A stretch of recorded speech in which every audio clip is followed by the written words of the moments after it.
Olá, tudo bem? Como vão vocês? Fortes, firmes, com toda a energia, com toda a motivação, lendo, estudando muitas aulas desse professor aqui, né, e de todos os outros professores para prepará-los eficiente e eficaz para as provas do Enem, né? Então, assistindo às aulas, revendo, relendo, buscando informação, discutindo com seus pais, com seus colegas, com seus amigos, né? Revisando conteúdos. Ontem eu vi que os glicídios, né? Ou os nossos organismos são formados por até 70% de água. Opa, então quer dizer que eu tenho que tomar muita água, eu tenho que tomar 3 litros de água por dia, né? E assim sucessivamente, todos os dias nós temos que incorporar estes conhecimentos à nossa vida. Tá bom? Então vamos lá, pessoal. Material genético. O que é material genético, né? A primeira atividade é a orientação do DNA. Então a primeira ação genética é a orientação na formação do DNA, né, para formar a proteína que será responsável pela característica genética. Então a gente já falou sobre isso. Não é o DNA, não é o RNA que faz a determinação da característica genética, mas sim a proteína que é formada pelos ácidos nucleicos, né, pelos aminoácidos, que vão então formar uma estrutura, uma rede, uma sequência e que vai determinar então a proteína, e esta proteína é que vai dar as nossas características genéticas, tá? O DNA então é transcrito, né? Que é o RNA mensageiro, certo? Que gerará códons. A gente já sabe o que são os códons, que são aquelas estruturas das bases nitrogenadas, que serão lidos e traduzidos pelo RNA transportador ou transcritor, né, de tradutor, desculpa, e pelos ribossomos que unem os aminoácidos da fita do RNA mensageiro, né? Então, quem não lembra, volta lá na aula anterior, nas aulas anteriores, e lembra que lá no ribossomo o RNA mensageiro é transcrito, traduzido, né, e formado uma nova fita, então, para compor o DNA, tá? Dando origem, então, à cadeia de aminoácidos, à cadeia de ácidos nucleicos, né, e à proteína, né? Porém, no vírus, a gente sabe que o vírus não possui DNA, só possui RNA, né? Tá? Como material genético. E nos retrovírus, correto? É utilizada a enzima chamada transcriptase reversa, né? Então, aquela célula, aquela estrutura de RNA, ela no vírus e no retrovírus que entra na nossa célula, ela sofre uma releitura que é chamada de transcrição, né? Ou através da enzima da transcriptase reversa, ela sofre uma releitura, ela sofre uma duplicação que entra no núcleo, é desenvolvida, é gerada outras, e estas saem do núcleo e vão habitar outras células ou outras organelas, e aí vão sair da célula e vão formar novos vírus, né? Que se aloja em uma célula hospedeira, né? E tem sua sequência transcrita. Então, o RNA, a enzima transcriptase reversa é transcrita, formando novos DNAs. DNA viral feito de DNA celular do hospedeiro, tá? Então, lá no DNA do hospedeiro, aquele RNA se junta a uma nova estrutura e forma o DNA viral, ou o DNA da célula hospedeira, tá? Ok?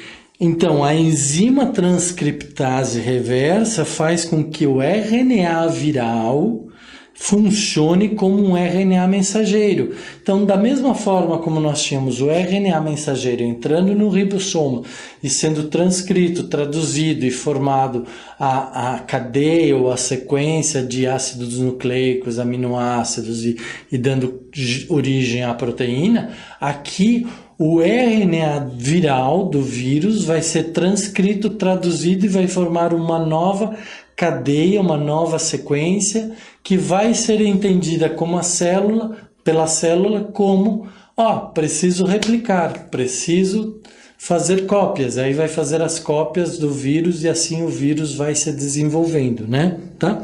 E de modo inverso, comanda a montagem do DNA. Então, da mesma forma, lá no ribossomo, ele vai formar uma segunda fita e vai formar o DNA, tá? Por meio dos nucleotídeos do DNA da célula invadida pelo vírus, né? Então, lembrem-se, para entender este processo da transcriptase reversa, né? Vocês precisam lembrar da cadeia de produção, da transcrição, da transporte, gera o RNA mensageiro, que vai entrar no ribossomo, que vai ser transcrito, que vai ser traduzido e que vai gerar uma nova sequência de ácidos nucleicos, de aminoácidos, dando origem à proteína. A mesma coisa, o RNA do vírus vai entrar na nossa célula e vai fazer com que a nossa célula haja dessa forma, tá? Esse é o processo, pessoal. Eu coloquei aqui algumas figuras, algumas imagens para vocês, como vocês estão vendo.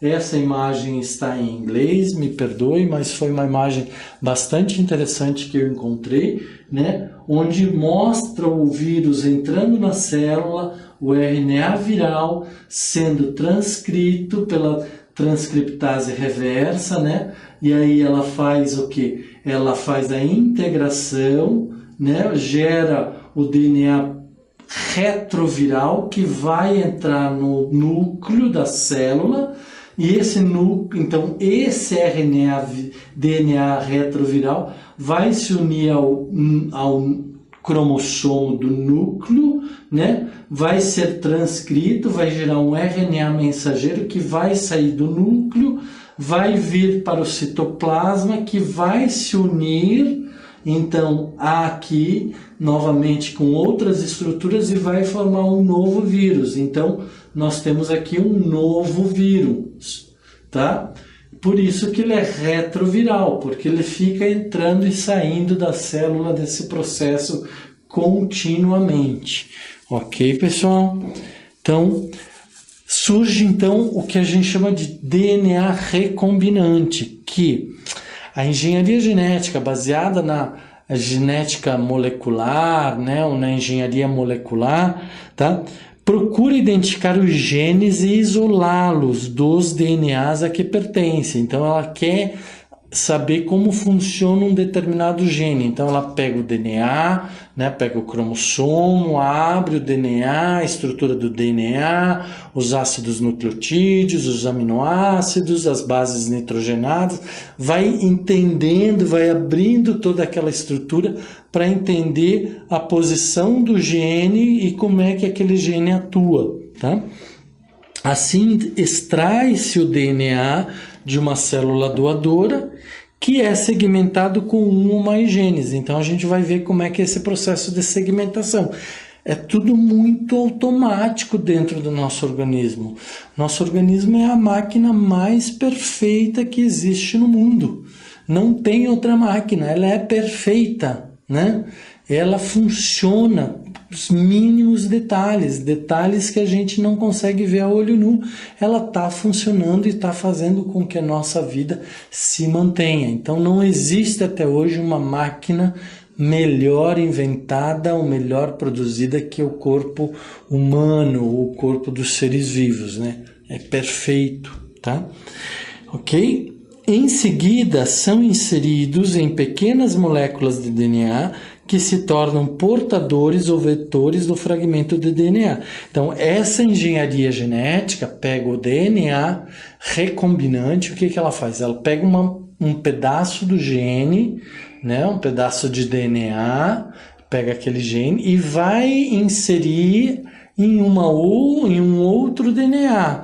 E aí vai ver o que acontece com as características do indivíduo, né? Então existe aí uma recombinação do DNA por um gene que foi incluído ou extraído, né, e adicionado a outra célula ou a outro cromossomo ou a outro DNA, né? Tá?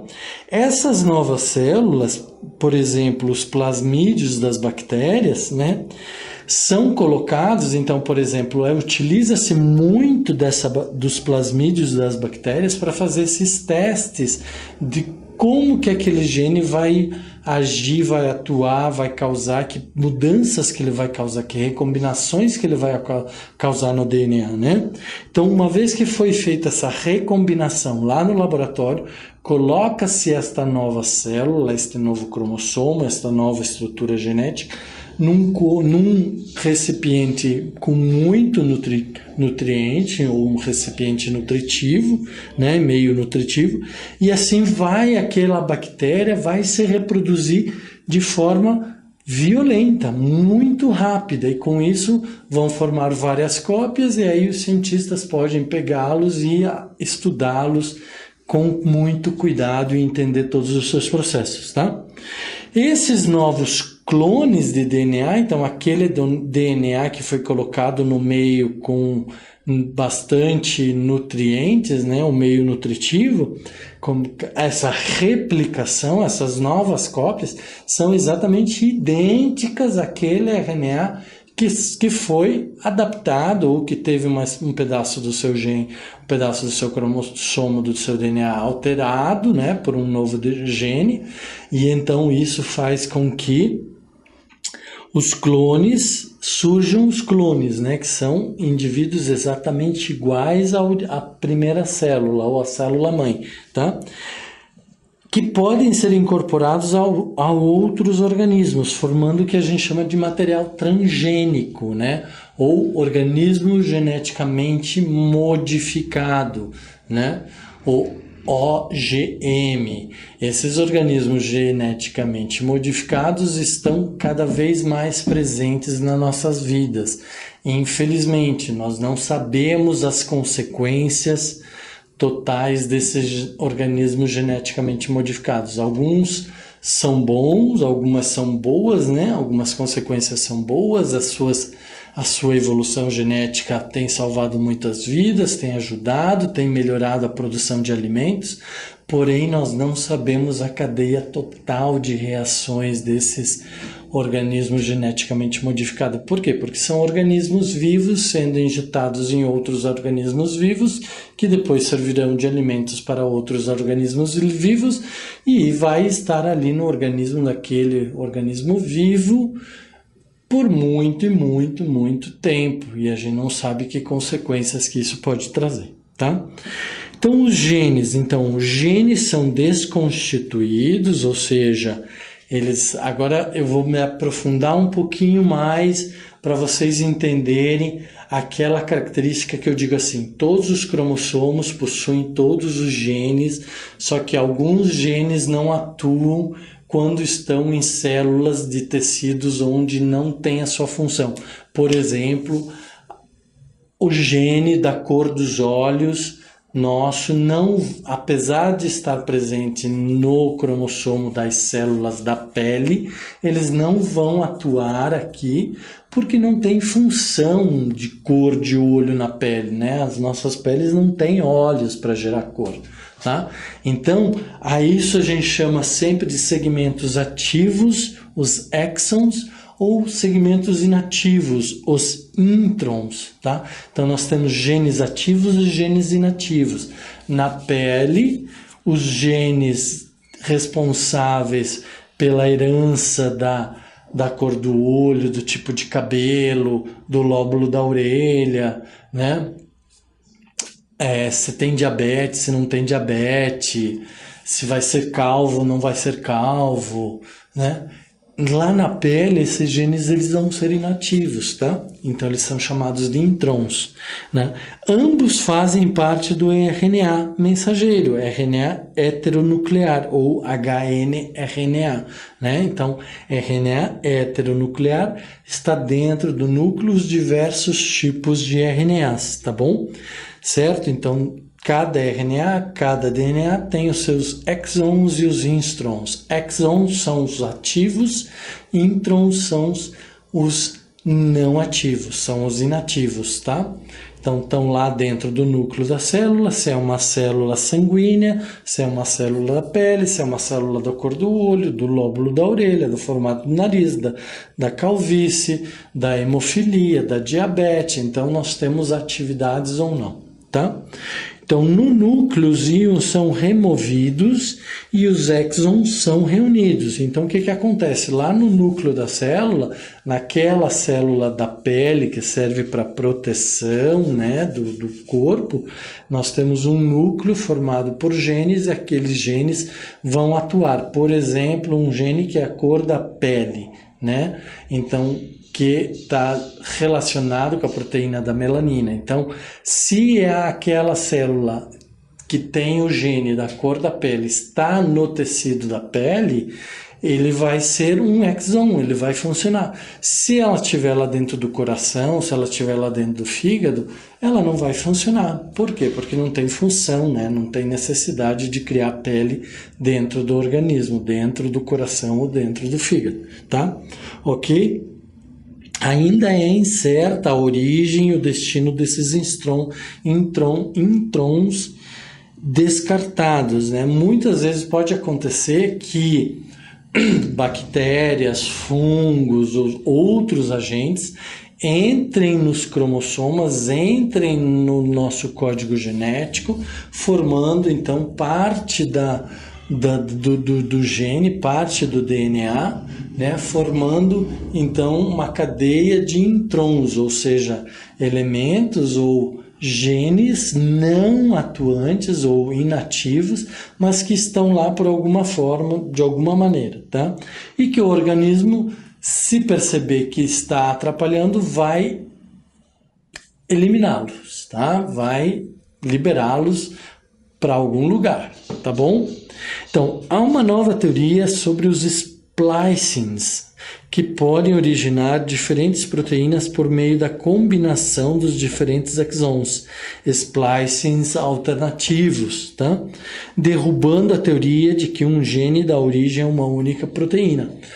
Então, os splicings são emendas, né? Então, olha aqui a figura. Nós temos aqui na figura, nós temos o I1, um intron, o 2, um intron, o 3, um intron, Ok? Nós temos, então, exon, exon, exon, exon, intron, intron, intron, né? Intron, intron, intron. Então, o RNA mensageiro vai ler isso, vai ver, este aqui não serve, fora. Esse intron não serve, fora. Esse intron não fora, serve. Então, e aí surge um fenômeno chamado de splicing alternativo, né, que é formado pelos diferentes exons, ou os splicing, que agrupa esses exons e pode agrupar de diferentes formas. Aqui ele agrupou o 1, 2 e o 3, e aqui ele vai agrupar o 1, o 3 e o 4, né? 1, 3 e 4, tá? Ok? Então, isso é o splice alternativo, dizendo que, então, essa nova teoria diz que alguns genes podem dar origem a mais do que uma proteína, devido a esta recombinação, devido a estas diferentes emendas dos exons, que são os splicings, tá? Ok?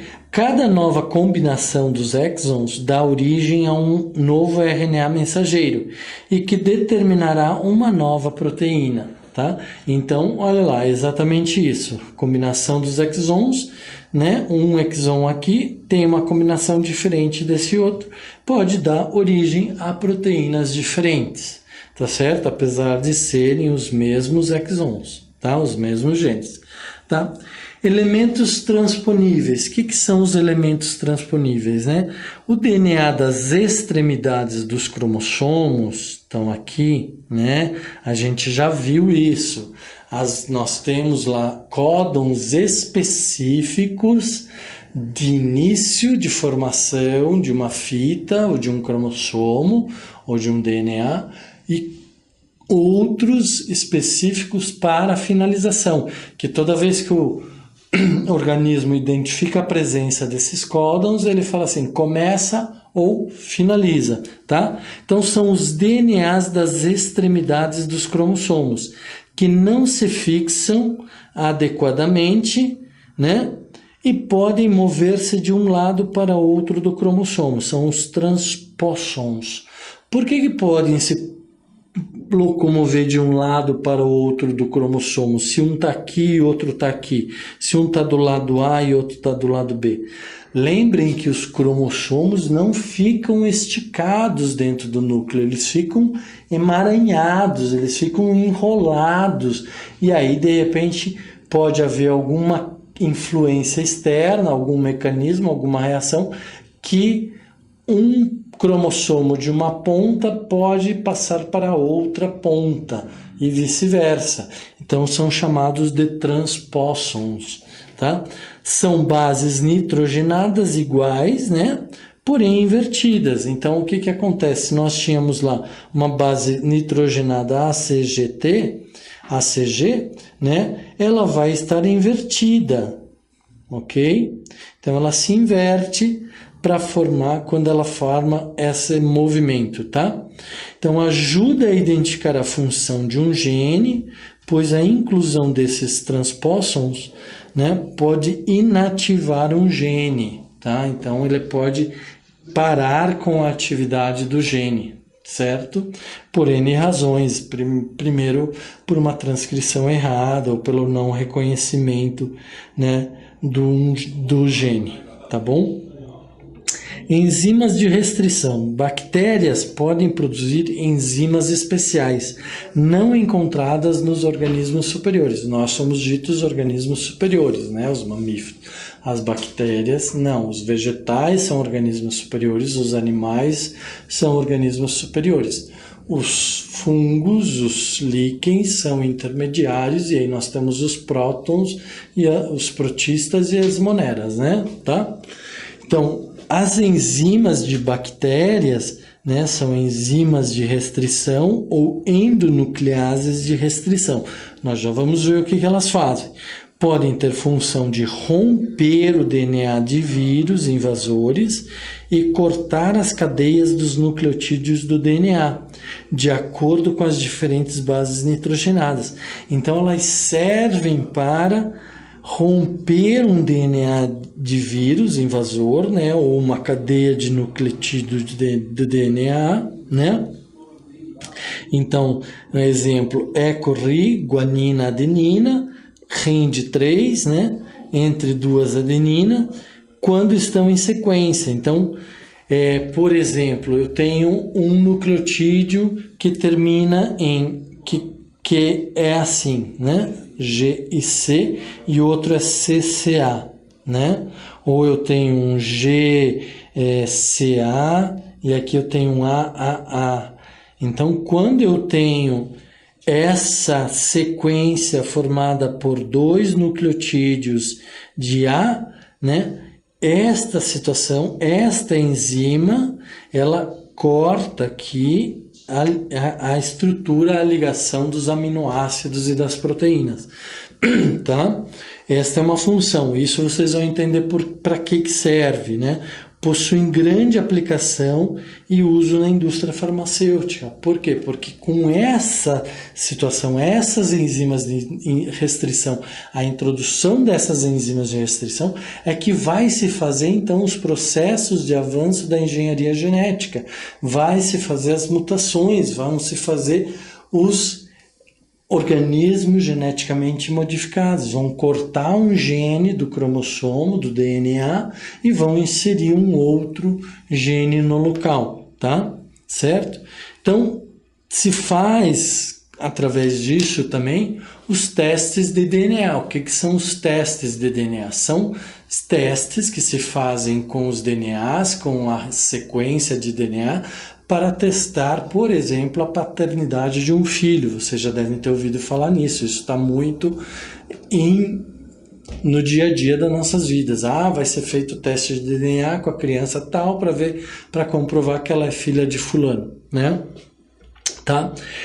O nosso DNA, então, conhecidos popularmente, esses testes de paternidade, né, são como digitais genéticas. Então, nós temos uma digital genética. Todas as nossas células têm essa digital genética.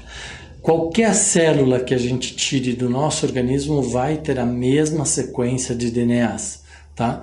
É a nossa impressão digital, é a nossa fingerprint, tá? Finger de dedo, print de impressão, tá? Ok? É a única em cada indivíduo, com exceção de quem?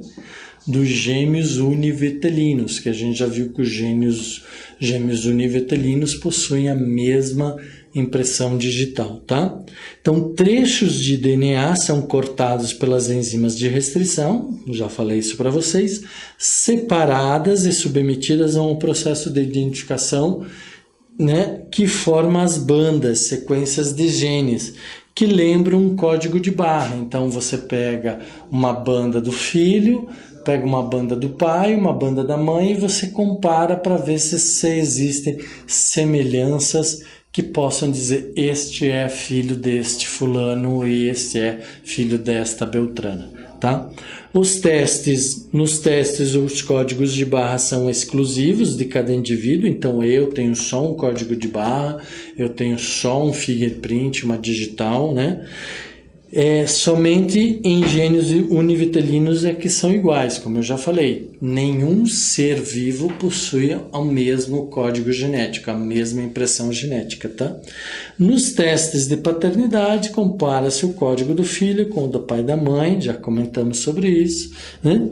Também são empregados para soluções de diferentes crimes. Hoje, cada dia mais, se utiliza os testes de DNA para solucionar crimes. Então, um sangue que é encontrado no local do crime, um espermatozoide que é encontrado no órgão feminino, na vagina da mulher, né, quando ela sofre uma agressão física, uma violência sexual, né, um sangue do agressor que se encontra numa ferida de uma pessoa que foi a vítima.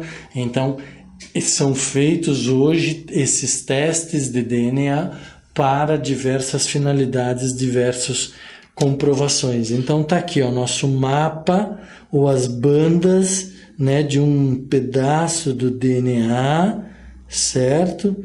Onde então nós temos as nossas impressões digitais. Para cada tipo de gene é feito um tipo de impressão digital. Aqui está o nosso mapa, nosso código genético humano.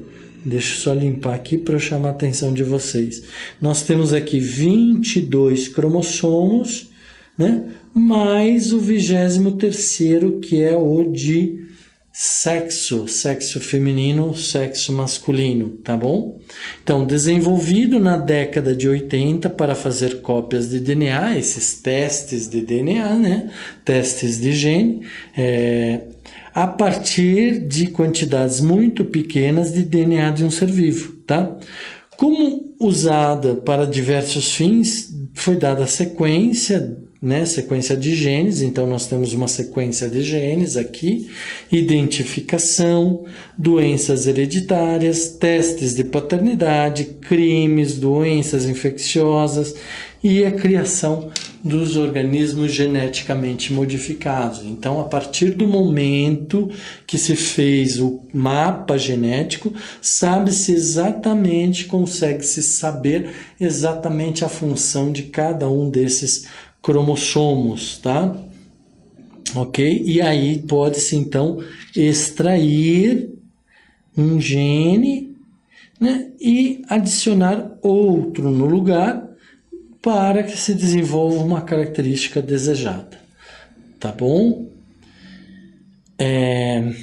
Então, sabemos, e a gente já falou sobre isso, que nesse processo de transcrição, transporte, tradução, leitura, releitura, formação dos aminoácidos, formação das proteínas, pode haver alguns processos que desencadeiam mutações ou modificações, mudanças nessa sequência, mudança nessas ordens, né? E isso pode gerar alguns fenômenos, diversos fenômenos, né? Pessoas que nascem sem um braço, pessoas que nascem, olha ali, com quantos dedos no pé, né? 1, 2, 3, 4, 5, 6, 8, né? 8 dedos ao invés de 5, né? Então são mutações que acontecem ou alteração gênica em qualquer ponto de sequência dos nucleotídeos do DNA, né? Tá? Causas naturais podem ser externas, como radiações, físicas, né? Como um aumento de calor, um choque, uma pressão, químicas por uma reação interna diferenciada de causa conhecida ou desconhecida, né? Pela ingestão de álcool, de drogas, né? Ou biológica pela ação de um organismo que entra em contato com a célula, com uma célula de reprodução, tá? O único modo de surgir novos genes dentro de uma nova espécie. Então, às vezes é positivo, né?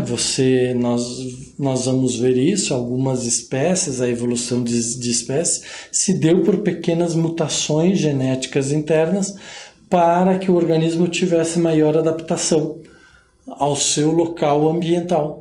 E com isso, então, houveram mutações, mudanças genéticas ou na estrutura genética que deu, então, maior capacidade de adaptação ao ser vivo e essa melhor adaptação, melhor capacidade, foi transmitida de um pai para o filho, tá? Podendo, então, como eu falei, pode ser positivas ou negativas. Ao contrário, muitas vezes acontece alguma mutação indesejável e isso vai ser transmitido para outros seres vivos, tá? Ocorre principalmente pela alteração das bases por perda ou adição. Que bases? As bases nitrogenadas. Ou a gente perde uma base nitrogenada ou ganha-se uma base nitrogenada, tá? Então, como que acontece a transformação de bases, né? Em algumas bases podem perder, algumas bases podem perder radicais, por exemplo, a citosina perde uma amina e forma então a uracila, né? Mudando a ordem de emparelhamento de um nucleotídeo, pois se unirá com a adenina ao invés da guanina, né? Então a gente sabe que a citosina e a guanina estão sempre unidas, a adenina e a timina estão sempre unidas, né? No DNA, quando é RNA, nós temos a citosina e a guanina e nós temos a adenina e a uracila ao invés da timina, né? Mas nesse caso, pela perda de uma das bases, a citosina transforma-se em uma uracila, né? Tá? E aí, ao invés de se ligar à guanina, que a citosina se liga à guanina, essa uracila vai se ligar à adenina. E aí, então, nós temos uma modificação do nucleotídeo, tá? Então, surge uma molécula mutante neste momento. Por quê? Porque tem um nucleotídeo diferente, vai gerar um aminoácido diferente, vai gerar uma proteína diferente e assim sucessivamente vai determinar uma característica hereditária genética diferenciada. Tá? A molécula mutante pode copiar-se gerando descendentes idênticos e torna-se hereditária. Então isso acontece por tantas vezes, que vai se tornar hereditária. Aquela espécie vai levar aquela mutação para os seus descendentes, tá? Se ocorrer nas gônadas masculinas e femininas, que são as células reprodutivas masculinas e femininas, então passará de pai para filho, né? que é a transmissão hereditária, tá? Pode ser, então, substituição da base. Então, aquela substituição de uma base nitrogenada por outra, pode alterar a proteína ou não. Às vezes isso pode acontecer e não acontecer nenhuma alteração na proteína ou nos aminoácidos ou nos nucleotídeos, né? Tá? Devido ao fato de que alguns aminoácidos são codificados por mais de um códon, né? Então, alguns aminoácidos, como eu já falei lá para frente, né, anteriormente, nós temos a nova teoria de que alguns aminoácidos são codificados por mais de um nucleotídeo, ou por mais de um códon, tá? Podem ser silenciosas, então quando há essa troca de base, mas não acontece nada com o organismo, ele não se modifica, ele não sofre alteração, né? Então, substituição de uma base em um dos códons, né? Então, substitui-se ali, o processo é silencioso, não se sabe, não se conhece e se transmite sem causar dano ao ser vivo. Em outros casos, gera alteração de proteína, mutação do sentido errado. Exemplo, proteína da insulina alterada que causa diabetes. Então, na insulina, a proteína da insulina teve uma das suas bases alteradas e pela ausência da base correta e entrada de uma base incorreta, gerou uma deficiência da proteína dessa insulina e essa ausência ou essa deficiência vai gerar a diabetes dos indivíduos, por isso eles têm que ingerir insulina, né? Tá? Pode alterar a sequência da síntese proteica quando a alteração do códon gera um códon de finalização.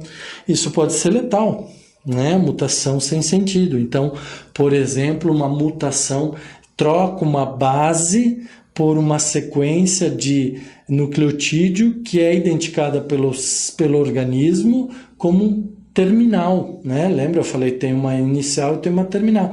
Como um terminal. E aí isso se transfere, né? Se reproduz e aí pode levar à falência do organismo, porque o organismo não vai mais conseguir produzir aquela proteína necessária para o seu organismo, para a sua vida. Tá? Então nós temos aí mutação sem sentido, que pode ser letal, e a mutação de sentido errado, que pode causar algumas doenças, tá? Por perda ou adição de bases, né? Então pode perder uma base e simplesmente reunir a sequência, ou pode somar uma base, dando uma nova sequência de nucleotídeos, né? Então, vários fatores podem determinar uma mutação por perda ou adição de base, tá? Isso a gente já comentou, são os estímulos externos, né? Radiações, calor, frio, bactérias, fungos, doenças, estresse, vários fatores podem alterar ou desencadear esse processo de perda ou inserção, né, adição de uma nova base, tá? A perda pode ser um processo natural, como eu estava falando agora para vocês, né? Até 5.000 bases são perdidas por dia do seu DNA, porém a taxa de mutação é muito baixa, é insignificante, por isso que a gente não tem mutação diária, né? A gente está constantemente perdendo bases, perdendo nucleotídeos, perdendo aminoácidos, né? Mas isso é normal até um certo limite, né?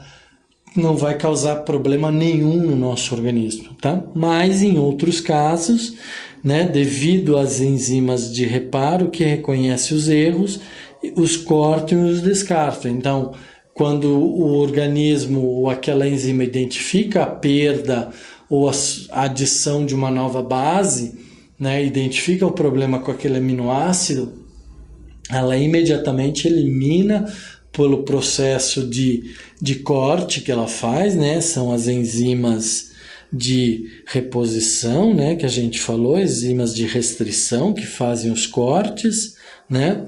Então essas enzimas, elas fazem esse reparo, cortam ou descartam para algum lugar sequências mal formadas ou novas bases que precisam ser eliminadas, né?